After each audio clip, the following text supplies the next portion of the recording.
video अमगा अमु share तौजरगे ngasi video से अखोगी main ओइना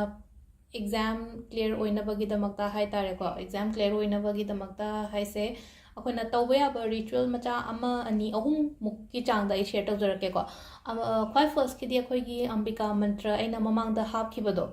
अदुम अखोना Google the येंगे सुदुम येंबिको Ambika मंत्र आइना टाइप तौ मतम दा का जस्ट वर्ड 4 वर्ड्स खतंग थोलकनी को याम लाइबनी को सोनबदसो हाय तारे को सोनबदो दंग साइ खोना सोनबदो अंबिका अनादिनिधाना अश्वरूद अपराजितान हायबनी को अदुदो कमाइना खोना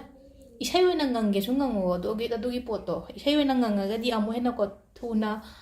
laina phaba su hen bane ba kamaina ngangada ge hai kansida ko akogi smaina hai kai hai kamai hai gada ge kansida ambika anadhi nidhana ashwaruda aparajita mana kitang hai di sura maga loina na hai tare ko adum ngangaga di isai oi bani na hai dum ngangning ba su dum phauran ne ko angang oi gera natraga अखोगी खतंग अहन high तारे को अहन जो अतई exam के का थागदब लेरगदी अपिक खतंगी वासु नतबिदा नत्रगा आदि अंबिका मंत्र तोंगाना YouTube तगा केदा यावम याम यावेना को इसै ओइना पुरा 108 टाइम्स का लेबनेबा अदुमबदो थादोबा युक्तगा सो अंगांगना लाइक पाबा मतम गुंबा गैगुंबा लेना को याम पिकना लेथरागा रूम अतोपा गुंबा अमदा हाई तारे को एनर्जी दो फंगनबा वाने सिजे को अदो सिगी अंबिका ngसाइगी अंबिका मंत्र दुमा लेरे अदुगा अमना कै तोबो यागदगे हाई कांसिदाने अखोगी लिगली की क्लास अमा इसिंग से अदुम सिसी याम थल्ले को याम मग थनरगो जो साइ बुक्तंग ओहेलगा जो को सिदा कोइना कै तोबो याय कॉइन गुम्बा मा हाय तारे को इचम चंबा कॉइन अमा से थादा बिरेना को अदुगने अंगांग की लाइक तोबम टेबल दो थमोबा सिसे अखोइना सपोज सी आइगी लाइक तोबम टेबल नेना खलसे अंगांगे अदो सिसे दुम साइड अमा द साइना थंबिरागा हप्ता खुदिंगी मागी इसिंग जे सिंदोपियोबा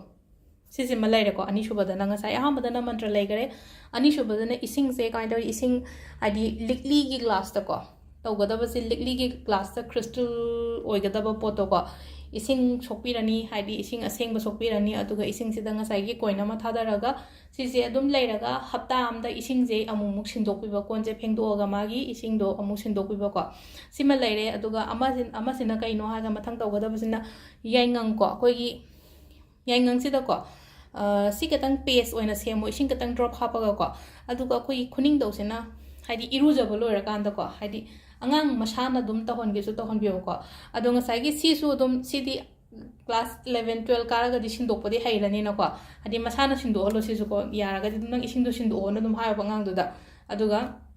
खितंग चाउगी बंगांग ए ओइतारगा मसाना दुम तौरसु यारे को हाइदि पेरेंट्स काइना ड्रगा जो अदु सिसिना गाइदि हाइदि ngसाइ से येंगंग से कमाइन तौगदगी हाय कांसे त पेस सेमनि न को सिदा हाइदि खितंग अखोइना बिंदी नंबर याबगी टाइप ता हाय ता सिंदूरगुंबा नंबर बाने खितंग चोलहनद्रा येंगंग से अदु गाइ तौगदा आई खुनिंग दौसिन लौरगा खोइदौदा हाय तारे को खोइदौदा खितंग ममिंग यो न तकलाउन खितंग नंबीबा हाय तारे सिसिना एवरी कैनो हाय तारे को नुंतीगी एवरीडे हाय तारे को नुंतीगी ओइना हाइदि खोइदौसिदा इरुजबा कारको मतम सिदा खोइदौसिदा ngसाइ येंगंग से खितंग कैनो मगा ड्रॉप मा खतंग नंबीबा हाय तारे दो हाइदि आइगी वखन इंटेंशन हाय तारे को आई खल्लो बदाय कांदोदा आइगी एग्जाम से क्लियर ओइरे को आइगी एग्जाम आइना थारिबे एग्जाम से क्लियर ओइरे आई दो हॉस्टल जंग दोरे को तोरे काइना को हाइलाइट तम मखा तम दगदब अंगांग ए कोइना हायरगदि को अचो एग्जाम ए अदुगा अमना जॉब की कई थाबो ओइ तारे को अदुगी इंटेंशन का लोइना ना हाय तारे को आई क्लियर ओइरे आई जॉब जॉइन तौ दोरे सिगी डिपार्टमेंट से द आई जंग दोरे एज अ कैनो ओइना हाय तारे को हाइदि सोंगी डेजिग्नेशंस तो हाय तारे को करम्ब रैंक चंगदोनो खोतोनो आइना पामिबदो हाय तारे को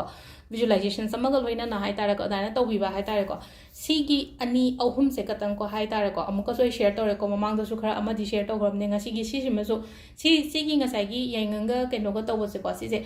हजिक्तगी दुम हौरगा को हयेंग आइगी पेखा हाइदोक्ट्रि फावबा अदाय कानबु तौबियोबा हाइदोरा कांदा हाइदि आई तो सक्सेस ओइरे न खलसेबा मखा ताना दुम तौबिबा के शुकाइदेबा सिगी पोचे अद मखा तान तौबि नुंतिगी तौबा ngamdre na खलसेबा दाय कांदो दा ngसाइ लोइना मा क्लियर ओइगम दुबु कैनो खुदिंगी थर्सडे खुदिंगी तौबिबा को सिजे सगुन से निमित खुदिंगी तौबियो सिगी पोचे को अदु सिदा लेरे यामना तेनबा वीडियोस ओइरे को हाइदि लाइक की कई एग्जाम की कई थबें खांगी सिमा ट्राई तौबिरो को मैम थैंक यू